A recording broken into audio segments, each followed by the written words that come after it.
Welcome to the real life show, Living with a Chronic Illness. We are your hosts, Cassie and Chelsea. I'm Cassie, a single mom living with a chronic illness who is extremely passionate about living a full and happy life. And I'm Chelsea, a mindset coach that has a passion for helping people learn to put themselves first and be the best version of themselves each and every day. We came together to create Spoonies Unite, an uplifting community that offers resources, guidance, and support so you can live your best life while giving you the space to be yourself, be heard, and feel understood. We hope that by providing education from experts, we help Spoonies and their loved ones thrive.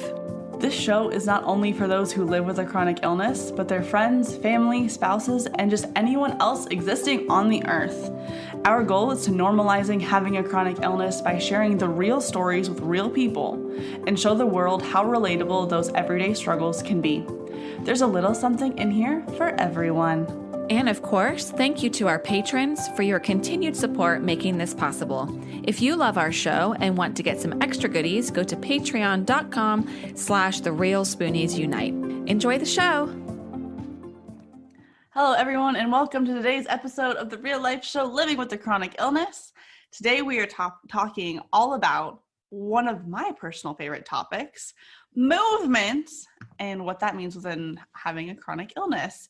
So we love to bring on experts to this podcast because there are lots of things that Cassie and I are not experts in. But for this topic, the two of us actually are experts in this field. So please listen to us. Please, please, please, for fuck's sake, listen to us. We actually do know what we're talking about on this topic. So I have my bachelor's and my master's degree in exercise science. I am also a certified personal trainer, group fitness instructor, health coach, and exercise physiologist. And I have completed a 450-hour comprehensive Pilates certification. I promise y'all, I know my shit when it comes to movement pretty damn well. If I don't, I will tell you, but I actually do know what I'm talking about. Cassie also has some credentials as well. Yeah, she does. Okay, I am certified in mat Pilates and bar through Move Missoula, and I also completed a 600-hour classical Pilates comprehensive certification. On top of that, I have lived with a chronic illness throughout that whole time. I was actually I think I had just completed my mat certification with Pilates and had started my comprehensive, which is the reformer and all the apparatus. And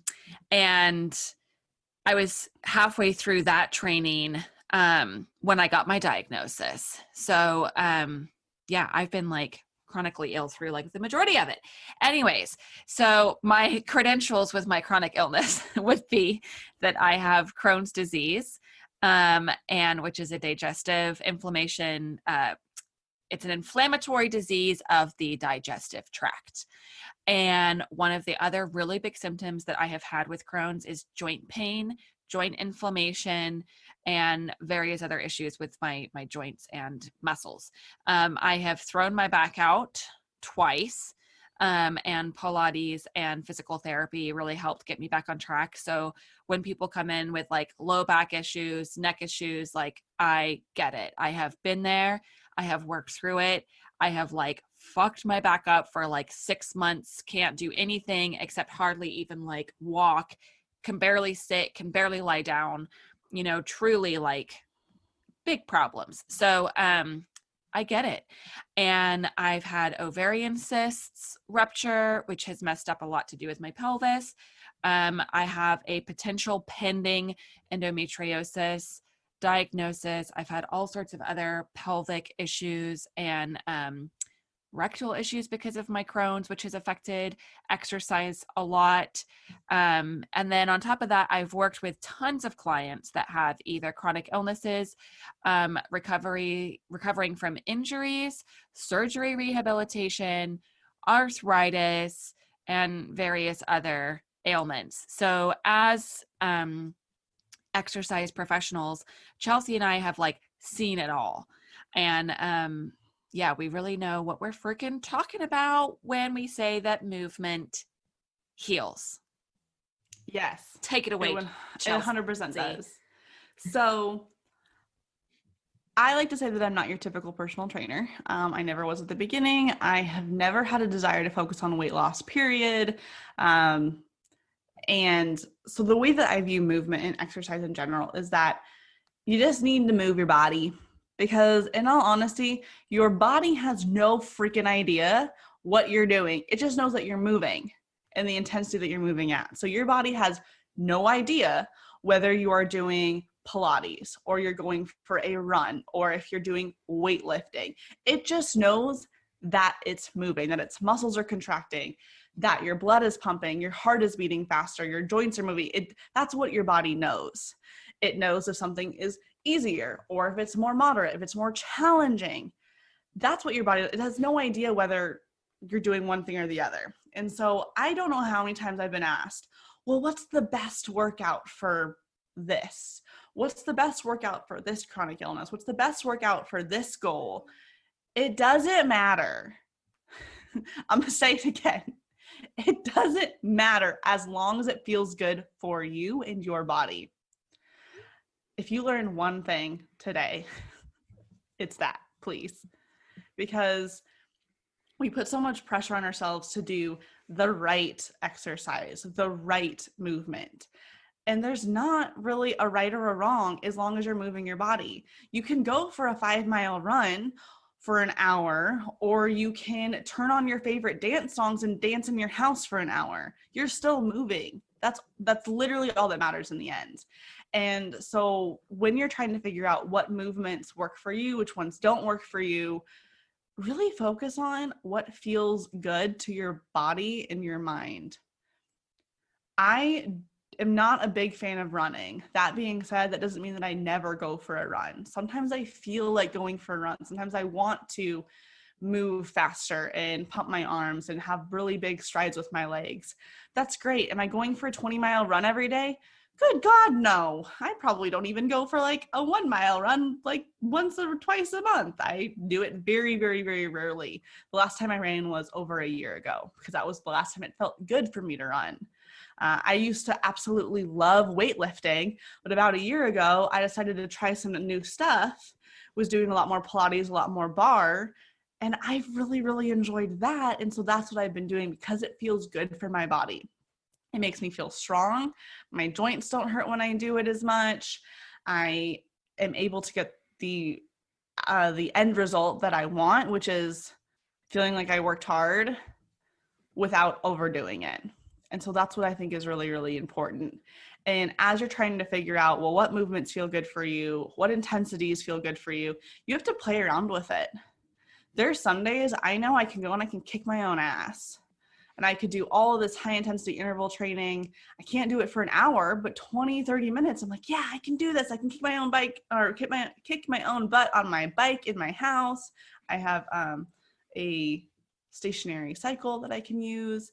And then there's other days where I'm like, you know what? I want to move, but I want it to be like really gentle. And so that's when I stick with more bar or Pilates or yoga, not because those things aren't as hard, because let me tell you, they all can kick your ass, but it just feels different for me. There's just some days that I can't take that high intensity, super, super high energy because I'm already so raised up in my activation of my nervous system or my stress levels that going up higher is not going to make me feel better. I need to bring myself back down. And that's not always true for everyone. Some people are like, no, I need to have that really high intensity every day to make myself feel better. That's what keeps me feeling my best. Great, then do it. But start experimenting and release this need that you have to stick to a certain schedule. You have to do these certain exercises because they're better than others, because that's just not true. As long as you're keeping good form, any exercise is good for anybody. Or I should also add in, if you don't have some sort of injury or pre-existing condition. So like when Cassie was saying that she threw out her back, there's certain exercises that she shouldn't do because they're not going to feel good for her. They're not going to help her recover, but anything that does feel good is probably going to be okay. Yeah. And sort of like leading off on that too, a really important thing to share, especially like with with you saying, Chelsea, that you can work out in your living room, you can work out at home. There's so much you can do on your own. There is also something to be said getting one-on-one personalized attention. And you can get that with personal trainers, or you can get that with a Pilates instructor. But that is like super valuable, especially if you have a chronic illness, or you have like skeletal issues, or muscular issues, or you're just really like not sure how to find exercises that feel good to you, because maybe you're trying all these different workouts on your own, but you're finding that like nothing ever really feels good. You might need professional help to direct you to the exercises and workout methods that work for your body. So that's one of the things that I have loved so much about Pilates for myself. And then for clients that I've worked with, is they can come in with, a back issue, and I am laser focused on their form, and I'll give hands-on attention and a lot of verbal cueing to make sure that they're not hurting their back with the exercise. I'll tell them and teach them how to do exercises without aggravating the ailment that they have. And personal trainers are the same way. So I would definitely encourage you to seek a professional out, and like finding the right person for you, looking at their qualifications, seeing if your personalities mesh, because that can really help you on your exercise and fitness and movement journey. And I never realized the importance of that until I received it. And I think that's a really good tip for all of you that are listening, because getting that one-on-one attention, or even the attention in a small group, can really make a big difference. I know for some people out there, the idea of paying a personal trainer, which can be expensive, might not be something that feels really feasible right now. Some options to kind of think about is looking into small group training programs with people that are kind of at the same fitness level as you, whether that's again for Pilates or working with a trainer. They're going to be able to give you a lot more attention than if it's in a bigger class or a bigger group. So that's an option. Or sometimes even doing buddy sessions or duet sessions where there's two people. That's still going to it's so much easier to give attention to two people than 10. So kind of think about some of those options. And it's also not something you have to do forever. If you have a really good fitness professional working with you, their end goal should be that in so many weeks and so many months that you don't need them anymore. That's always my goal when I'm working with my clients, is that I want to make sure that if in 6 months they couldn't come and see me anymore, that I have taught them the skills to take care of themselves and to keep moving on their own. So kind of looking at that. And one thing that I would highly, highly recommend as you go and look for potential people to work with is any good qualified fitness professional, whether they're a personal trainer or a Pilates instructor or any of the other ones out there, they should be able to modify and offer you an endless amount of variation for any movement that does not feel good for you. There should be zero reason that you are pushing through a movement that does not feel good. Now, if there's some muscle weakness that we need to build up some muscles and build up some strength, there is going to be some discomfort. But if you are having full on out pain because of the movement that they're doing, they need to be able to give you an alternative option. 100%. And if they can't, you need to find someone else. Because I know I have worked in a lot of gyms. I've worked with a wide variety of fitness professionals, and there are some out there that are really, really good, that they always have another option. Like, oh, this is hurting your wrist, well, let's do this or this. Oh, that option is hurting your elbows now, well, let's adjust this, whether it's adjusting their form, giving you a different piece of equipment, or just changing the move entirely to still give you the overall benefit of the move that they were going for, but to make it work for you in your body. If someone can't do that, you need to find somebody else. Because I promise you that they do exist. And it makes me very sad and very frustrated when I see fitness professionals that maybe aren't being creative and aren't thinking about, okay, well, my client can't do this movement here, but that doesn't mean they just can't do that at all. They're just not gonna get that benefit. There's always something else that you can do to kind of get the overall end result to your client. So Yeah. look for those people. Yeah, I could not agree more. You're so right. And when you do finish working out or like the next day, you shouldn't be in like pain, like being sore, like muscular sore, that's a feeling that you may not be used to, and that can be really good. But exercising and movement should not aggravate your chronic pain or increase your chronic pain. It should alleviate your pain, hopefully, more than anything. That's one of the things that drew me to Pilates so much in the first place. Was in my very first class, I felt pain relief, and I got to exercise and I had muscle soreness, and I was like, what the fuck? When have I ever gotten to experience this before? And it was life-changing. And so that's why I became a Pilates instructor. So, but it's the same thing with doing other forms of exercise too. Like I can go for a walk and feel good afterwards, like feel like I moved my body and got a little bit of exercise. But if I even jog for like 10 minutes, my body like hurts from it. And not like oh, you're out of shape hurts. Like my body, the impact of running is just not good for me. Because I just like raced my son down the street the other day because I was like, I'm feeling pretty in shape. Like, let me see how this goes, And it hurt like a mother effer. Like my whole body like swelled up. This is from like 10 minutes of running. My tummy hurt. Like I was cramping, and not cramping like a cramp from running. I mean like low abdominal pelvic cramping. I felt like I was going to pee my pants. Like all sorts of things. My like skeletal system was like, bones grinding on bones. And so after like the 10 minutes, I was like, okay, running is clearly just like not for me.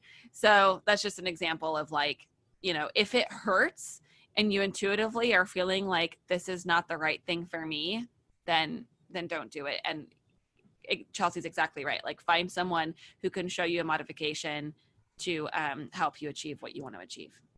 Yeah. And I think that it is good to be aware that if you haven't been doing any movement or you've been doing minimal physical activity or exercising, when you first start, you're probably going to be a little sore, but it should not be to the point that you can't get out of bed. And I think that a lot of the health and fitness culture has kind of made this idea that we have to always be super, super sore or we didn't work hard enough, which is complete bullshit and honestly kind of pisses me off every single time that I hear it, because you can get an amazing workout and not be super, super sore the next day. My favorite level of soreness is that I can go about my daily life and I'm like, oh yeah, I feel totally fine. But then if I go and I kind of stretch or I do a certain movement, I'm like, oh yeah, that's a little sore, because that means that I did work, but it's not to a point that it's hindering the rest of my life. No one wants to be so sore in their legs that every time you sit down to pee, that you're just like holding onto the walls and be like, I can get back down, I can get back up, I don't know. Like that's not fun at all. And so if you are constantly that sore, you're doing way too much. Way, way, way too much. Start off slow. If you are brand new, start slow. Start with even like you might hear this number and be like, Chelsea, that's not even worth anything. But I promise you it is. Start with 1 minute of physical activity. Walk around your house for 1 minute.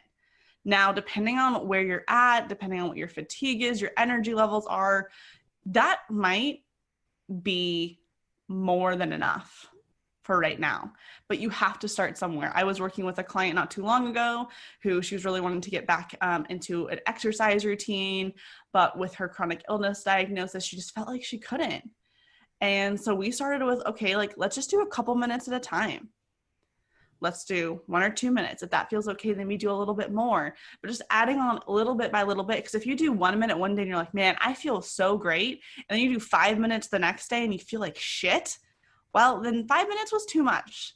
Wouldn't it be better just to do 1 minute, then 2 minutes, then 3 minutes, then 4 minutes, then get up to 5 minutes and ease your way into it and give your body a chance to adapt? I would say so. So I really also encourage you, anyone that's listening, separate this idea that you have to work out for so long or so hard for the exercise, the workout to be worth it. Because any movement, again, doesn't matter what it is worth it. Doesn't matter if it's 30 seconds. Doesn't matter if it's 2 hours. Whatever feels good for you, whatever's going to help keep you feeling good. Movement is supposed to help your body feel good. The moment that your body starts feeling like crap because of it, so there's something out of balance. You're either doing too much at a high intensity, or the movement itself is just not the best option for you. Mm-hmm. Yeah. And it might take you just a little bit of like experimenting and trying. And Chelsea's totally right. Like start with a minute, start with 5 minutes, go up to 10 minutes. And if you already have kind of an established exercise routine, but perhaps you're finding that like it's not working for you so well anymore. Like if you do a lot of high intensity workout and you're just not feeling good from it, for example, and you're looking for something different or whatever your fitness routine might be, experiment a bit.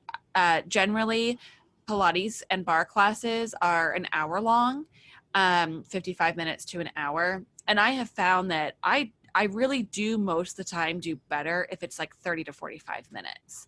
I have to be kind of careful to like take a break and scale back where I need, even if that means like a 5-minute break where I just lay on the reformer, you know, if I'm going to do a full hour class, and that's okay. That can be done. So, you know, it's going to take a bit of experimenting. And yeah, if you're starting from the beginning, like do start with just 5 minutes, like Chelsea said, or 1 minute or 2 minutes.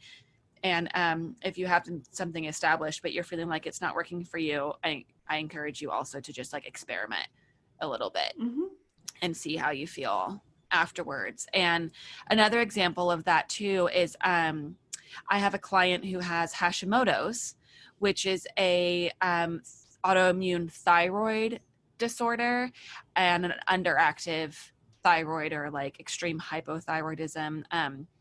And anyway, she has found that she can run and like do hardcore running, and she can do bar, and it feels really great. Her body feels invigorated and feels really good from that. But she cannot do any type of like body pump or CrossFit or cycling, and that totally wreaks havoc on her body. And this chick is like super fit chick. If you looked at her, you'd be like, oh my gosh, she is like ripped. Her figure is like chiseled. When I see her running on the treadmill, she is like sprinting. And I always saw her as this like super fit, super chiseled chick. And when she came into my Pilates class, and she loves Pilates too, by the way, but when she was like, oh yeah, I have Hashimoto's, there's all these other exercise methods that I can't do. It wreaks havoc on my body. And I was like, what? But you run, you know? And she even said some weightlifting's not good for her joints. So it just really goes to show that like you need to find what works for you. Additionally, I have 2 different POTS clients, and one of them like die hard, does some cardio every day, no matter what, unless she has a migraine, and it's got to be a bad migraine to stop her from working out. But she'll do some cardio to get her heart rate up, and we always have a goal of getting her heart rate up to like 140, 150 every workout. Whereas I have another POTS client that cardio would probably put her in a flare and in pain for a week or 2. Like it's just too much on the system.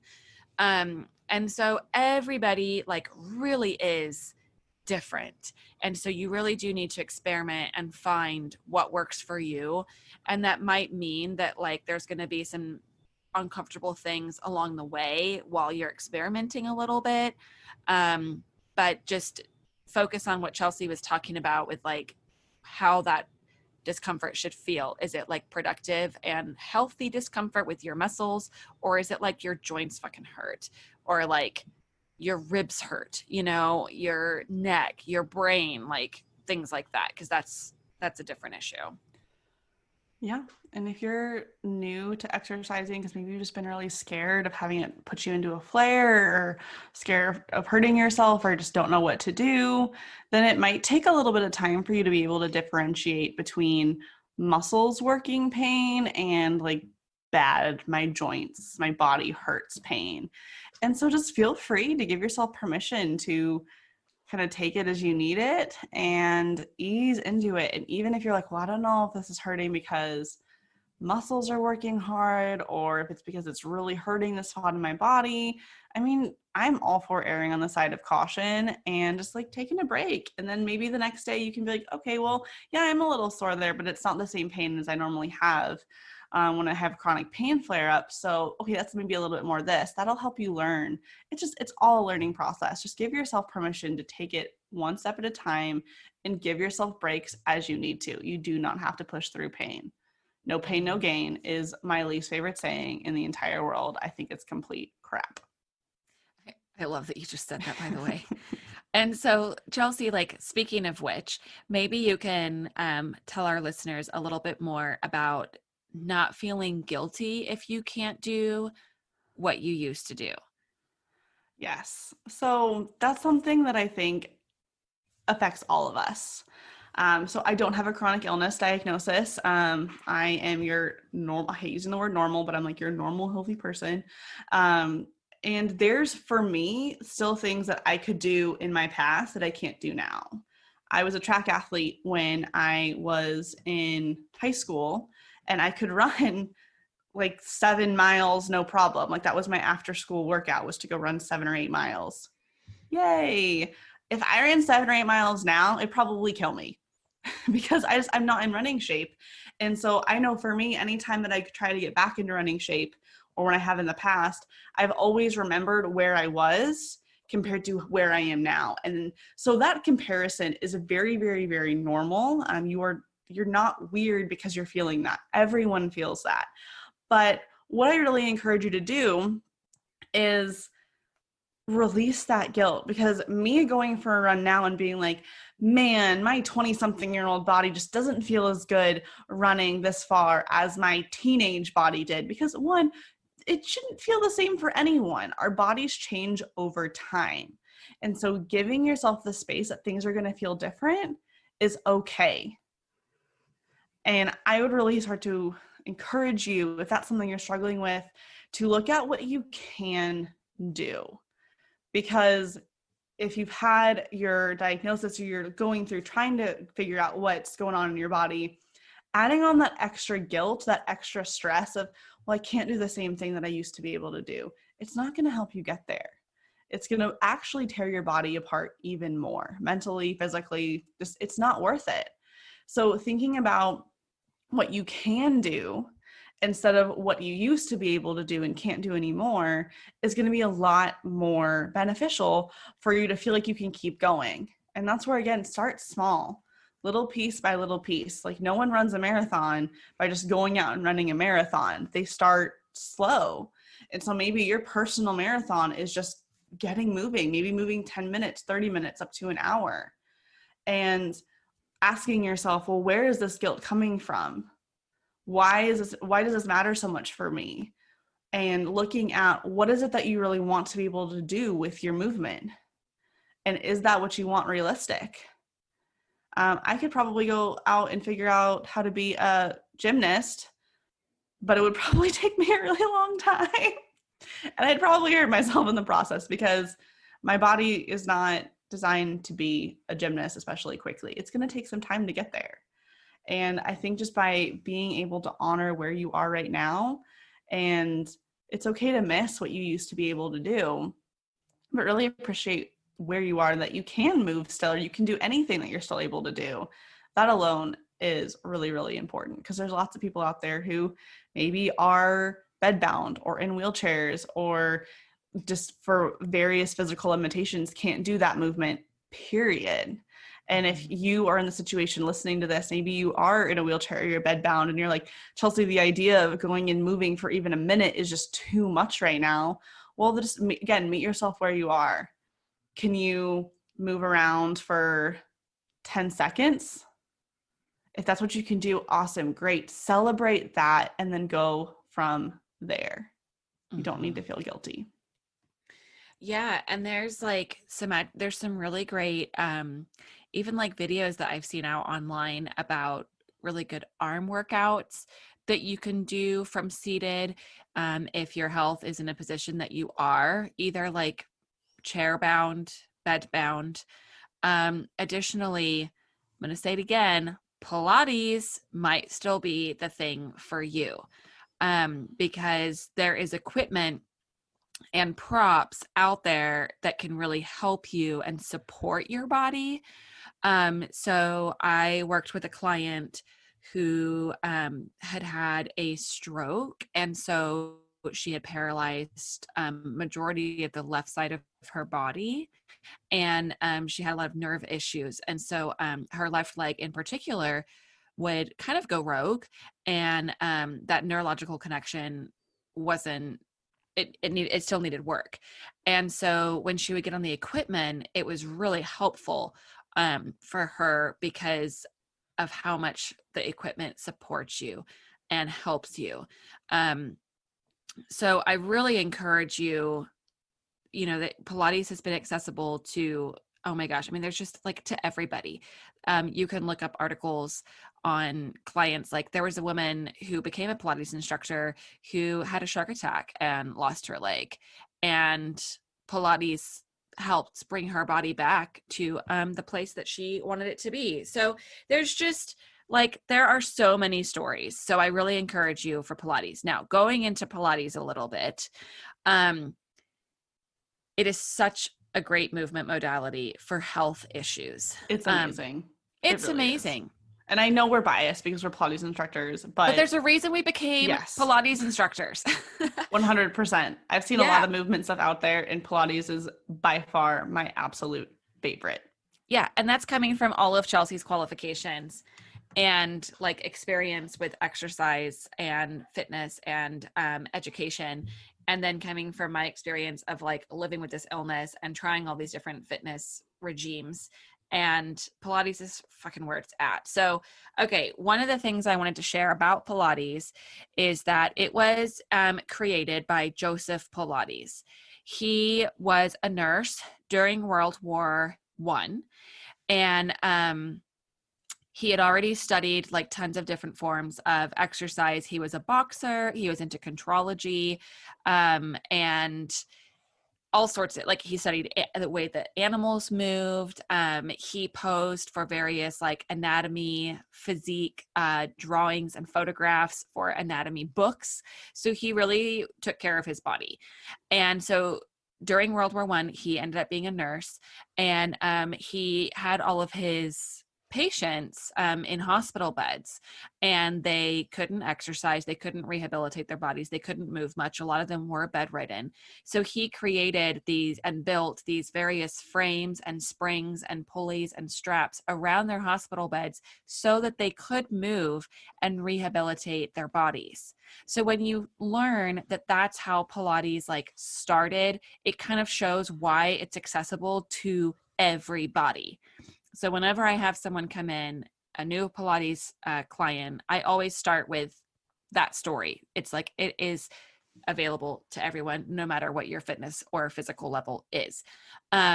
Additionally, then he opened his first studio in New York City, and then he had tons of dancers and athletes coming to him because they saw how much his workouts could help to prevent injury. And anyway, he's freaking amazing. But in classical Pilates, every exercise and every workout is based on the 4 S's, which is stability, stamina, stretch, and strength. And when you take all of those concepts into mind, it's no wonder that it can be accessible for everyone, no matter what, because you're going to work on stabilizing your joints and your body and your skeleton and everything.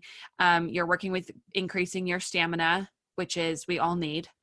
You're going to stretch. And some people can be over flexible and they think that they don't need the stretch, but it's different. It's not just oh, can you pop into the splits, and then for some of us who have a hard time, being stretchy or feel like they're really inflexible, Pilates helps with that a ton.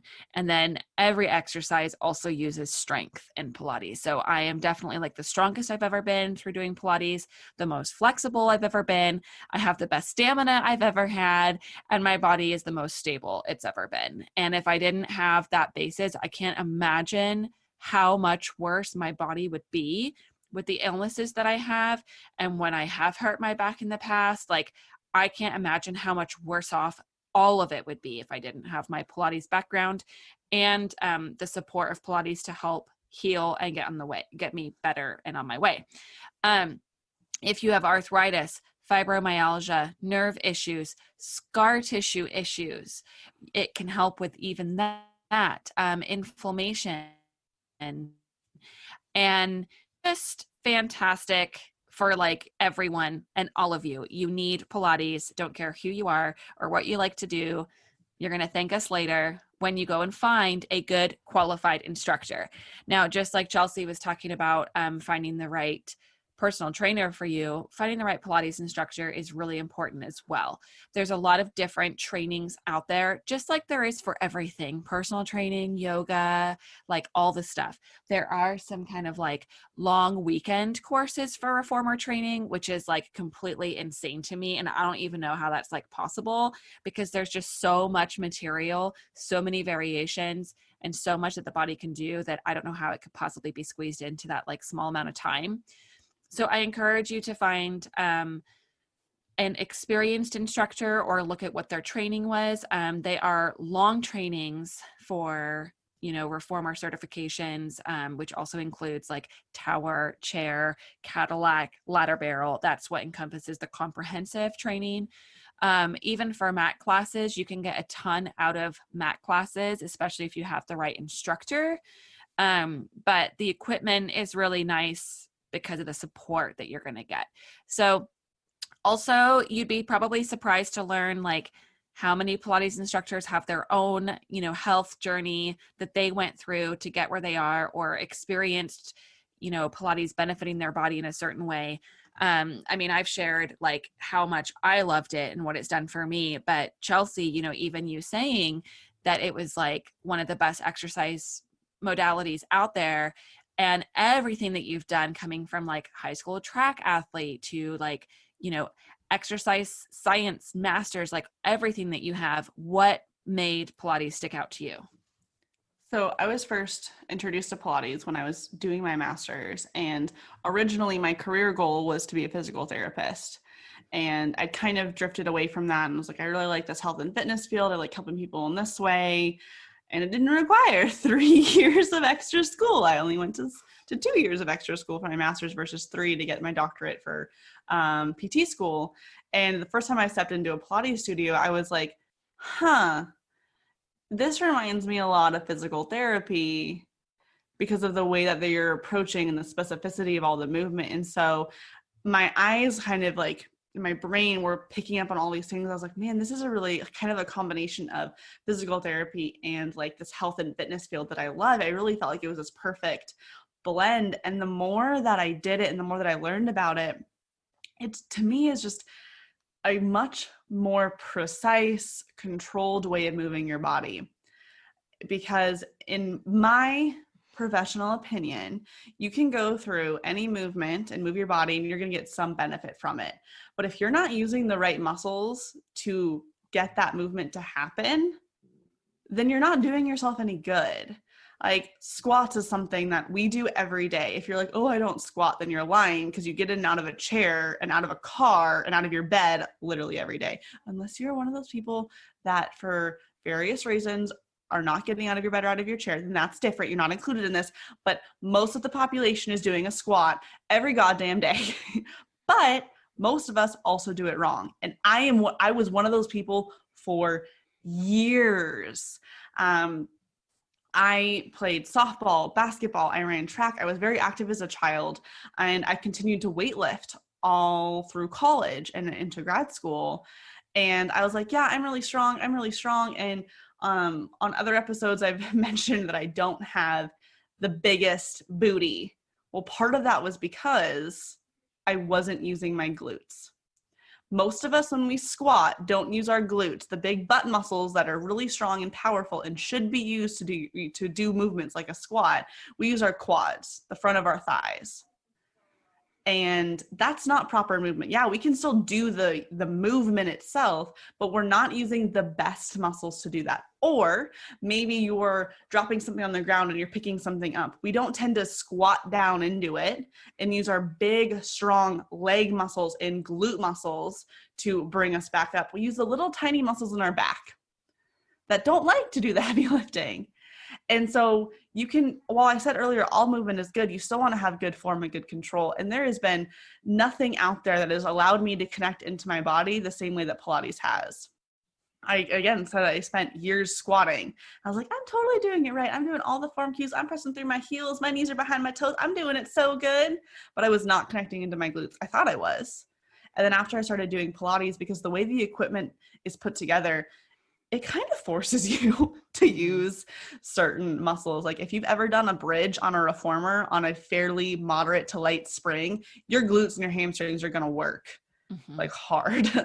And I remember having this moment of starting to do Pilates, starting to learn about it and being like, I love this. Then I went back to doing some weightlifting. And I remember the first time I did a squat, I was like, holy shit, I found my glutes. That's what it's supposed to have been feeling like for years. I wasn't doing it right.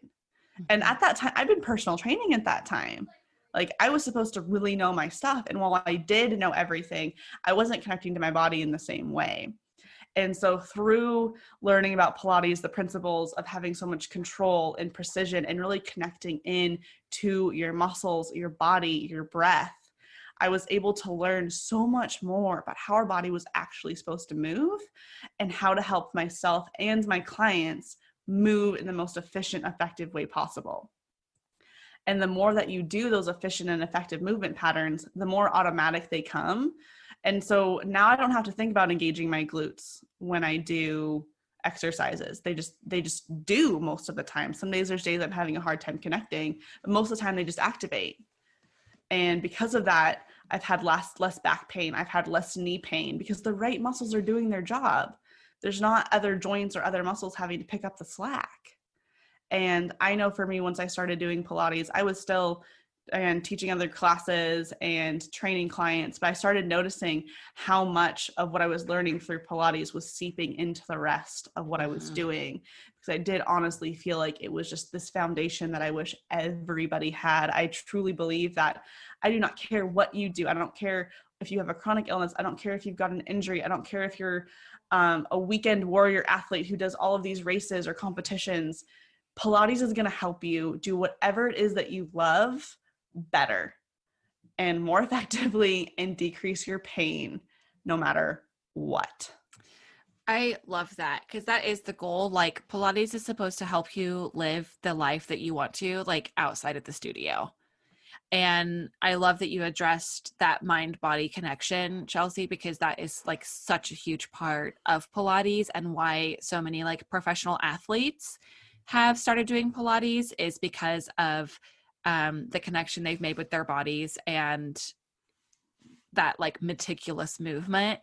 And it's, yeah, I mean, I dislocated my shoulder 3 times when I was young, and Pilates has like helped my shoulder more than anything. Physical therapy, like everything, chiropractic, Pilates helped me to strengthen the muscles and tendons and ligaments supporting that joint and be able to like strengthen my biceps and triceps and, you know, posture muscles. And so it really like, and then I had a client who had terrible plantar fasciitis and was in pain every day for a year with her feet, had gone to podiatrist and everything. And there was like not much that can be done.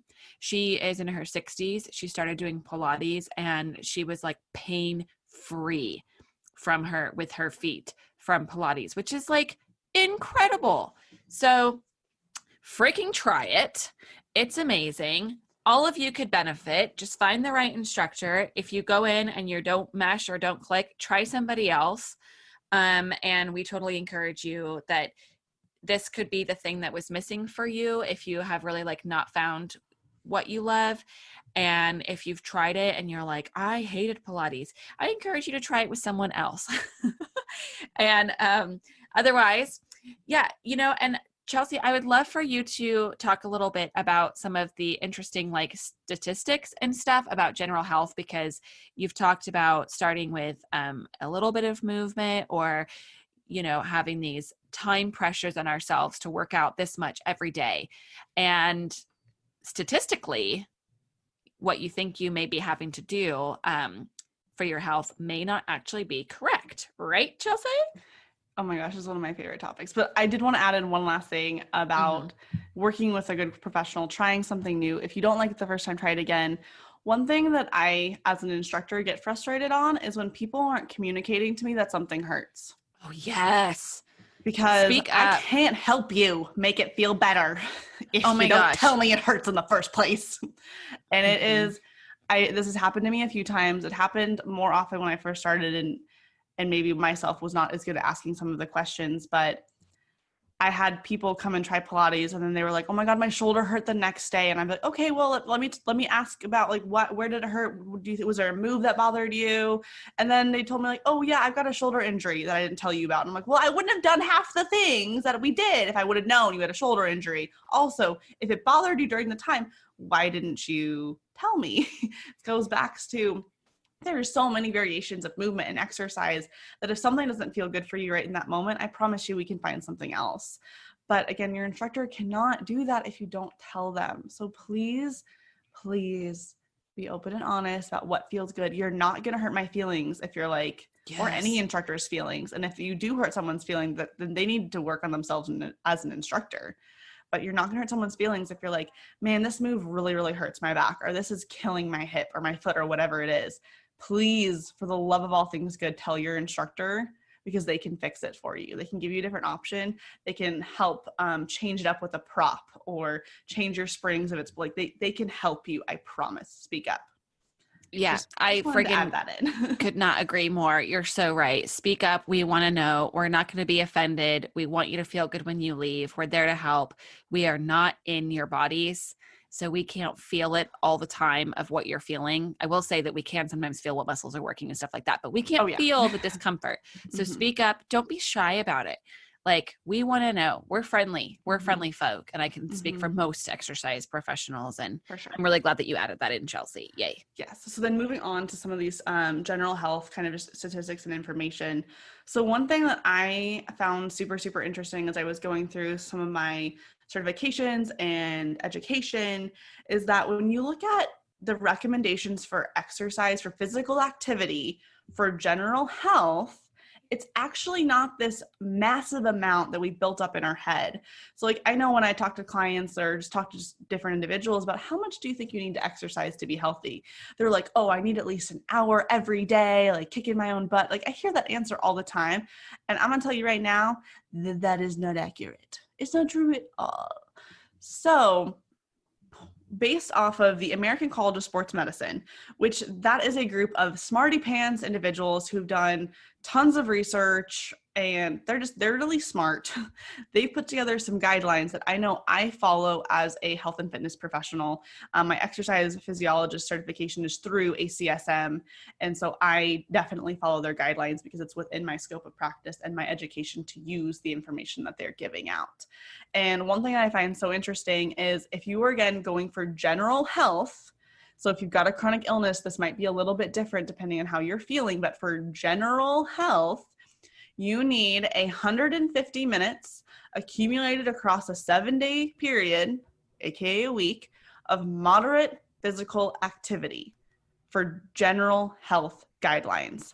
So what that means is I like to use a scale of like 1 to 10. So like 1 is you're sitting on your couch watching your favorite Netflix show. Mine would be The Office. And you're just chilling out. Like, you're not doing any physical activity at all. And a 10 is you are going all out, balls to the wall, kicking your own ass. You cannot work any harder. You can only sustain that high intensity for 20, maybe 30 seconds at a time, if even that. Think of it as your sprinters in the Olympics. They are going all out. They are giving it everything they've got, but they're only running for like 10 seconds at a time. That's your 10. You're all out. This moderate intensity is going to be somewhere maybe between like a 5 and a 6. maybe creeping towards a 7, but it's something that you can do for a sustained period of time. It's getting your heart rate up. You're breathing a little bit harder, but it's not impossible. You might feel a little bit uncomfortable, but it's not the worst thing you've ever done in your entire life. All right. So that's kind of that moderate intensity exercise. Now, to get 150 minutes accumulated across the week, you can do that a couple different ways. You could do 30 minutes, not an hour, 30 minutes of physical activity at a moderate intensity 5 times a week, and you have hit that 150 minutes total. All right. That doesn't sound as intimidating, as challenging to do for most people. 30 minutes a day, 5 days a week. That's not that bad at an intensity that's not killing you every single time. All right. So that's one example. The other one is 75 minutes of vigorous physical activity accumulated across a week. So vigorous activity is going to be closer to that 8 or 9, maybe even towards that 10 on the scale of 1 to 10 for that intensity. It's a little bit harder. But notice that it is 75 minutes. It is half as much as the 150 minutes at moderate intensity. So as you increase your intensity, you have to do less. One of my favorite interval workouts is a Tabata. And so a Tabata is 20 seconds on, 10 seconds off, 8 times. And so it's a 4-minute block for one set. It should kick your ass. But one round is 4 minutes long. That's it. Maybe you do 1, maybe you do 2, maybe you do 3. If you're crazy, you do 4. But you don't do it for an hour. When I used to teach Tabata classes in college, they were 30 minutes total, including the warm-up and the cool-down. We only actually worked out for like 12 minutes, that entire class. Because anything more than that, and you were going to hate yourself because it's so intense, your bodies literally can't handle it. And so what happens in our body when we exercise is not only do feel-good hormones get released, those endorphins, and our joints get lubricated and our muscles move, and it makes us feel really good and energized. But once you push past a certain point, the stress of physical activity, the stress of exercise is the same as any other stress out there in the world, in your life. And when you get stressed, there's a hormone, cortisol, that's released into your system that can wreak havoc on your body. It can cause inflammation. It can cause a whole host of other things. I'm not going to pretend to be an expert on all the things that cortisol does. All I know is that cortisol can be the bad player going on in your body. It can cause so many problems. And so you want to make sure that your physical activity is within a limit that you are not releasing so much cortisol in your body that it's doing more damage than it is helping you. And so that's why I like to use those ACSM 150 minutes of moderate physical activity or 75 minutes of vigorous physical activity as kind of some guidelines of, are we doing too much? Are we doing too little? I've worked with a client that was definitely in the over-exercising category. She was working out super, super high intensities for an hour and a half to 2 hours a day.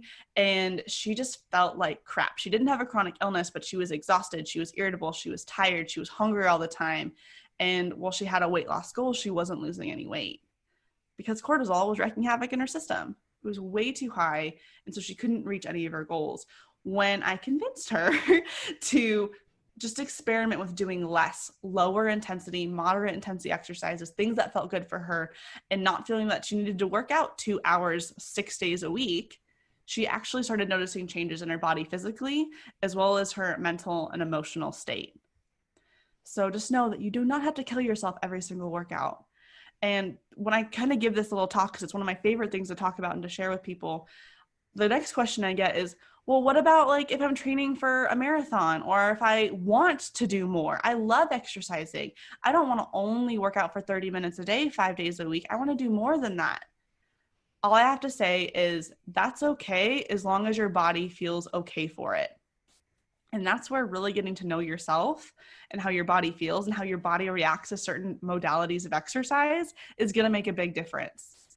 Because If you're someone who you're like, you know what, if I go for an hour-long walk every day, I feel really, really good. Depending on how fast you're walking, it's going to be a low to moderate activity. That's going to more than get you to that 150 minutes of moderate physical activity for the week. But if you feel good doing it, it's not making you more tired, it's not making you stressed out, it's not making you irritable, then go for it. That's fine. And the flip side of that, if you're someone who maybe 150 minutes of moderate activity right now does not sound doable, don't do it. Work up to it. Again, it's a suggested guideline, not an absolute rule you have to follow. And especially if you have a chronic illness, any chronic illness client that I've worked with, I've seen that it really could depend on the day. I had a client I worked with in grad school that there were some days I could kick her ass. I could make her do rope slams and ball slams and things with the battle rope, and we could do power walking, and we could do all this challenging stuff. I could get her heart rate up, her breathing rate up, knowing that I didn't want to push her too hard to cause her to go into a flare, but I could challenge her a bit more. And then there were some days where I saw her and she'd be like, I'm so tired, but I want to move. I want to do something. What can I do? And we'd walk slowly. We'd do more stretches. We would do things that just felt good for her body in that moment, in that day. So take it day by day. Do what you can. And again, those are guidelines, not a hard and fast absolute rule. The most important thing is to listen to your body and move in ways that feel good for you. I don't know how many times I've said that this episode, so I hope that it's hit home. Movement is great, but you don't have to overdo it. Freaking yeah, dude. I completely 100% agree. And I'm so glad that you shared that, because when I learned those statistics, I was really surprised. I had a lot of like pressure on myself, and it was, I had a lot of pressure that I should be like exercising and working out more than what I was doing. And when you shared those really interesting statistics, I realized that actually I was doing just fine. Mm-hmm. And so it's just, you have so much information. Anyone, if you have questions about movement and your chronic illness, how to get started, what you should look for in an instructor, or what kind of modalities that you should try, or methods. I mean, just anything, like, please reach out to us. As Chelsea said in the beginning of the episode, we are experts in this field. And so we do our interviews with other people to get as much information to you as we can. But this is something like, if you have questions and you want to know more, reach out. hello@therealspooniesunite.com is our email. You can specifically address it to either one of us, and we can help you on your fitness and health journey. Yeah, we just want all of you to feel good. And we are also working on putting together some little workouts and movement ideas on our YouTube channel. So that link will be in the show notes as well as on our website. So if you're wanting just to get a few ideas, have someone kind of walk you through some certain exercises, check out that resource as well. Mm-hmm. And have a wonderful day. Thanks so much for listening. Bye, everyone. We hope you enjoyed today's episode. Please write us a review to help us reach more people like you. If you'd like to connect with Cassie and I, you can find us on Instagram at The Real Spoonies Unite. You can also join our private Facebook community, Spoonies Unite, or you can visit our website, therealspooniesunite.com, for all sorts of resources and to stay up to date with our current projects. And don't worry, you can find all of these links in the show notes below. Thank you to our wonderful Spoonie patrons for all your support, and you can become one too. That's right. All you have to do is go on over to patreon.com/therealspooniesunite, and you can get all sorts of extra goodies like videos of our episodes and more. Any support is greatly appreciated. It helps enable us to create more content for all of you, as well as make this podcast sound better and better. Thanks for listening. We can't wait to be back in your ears soon.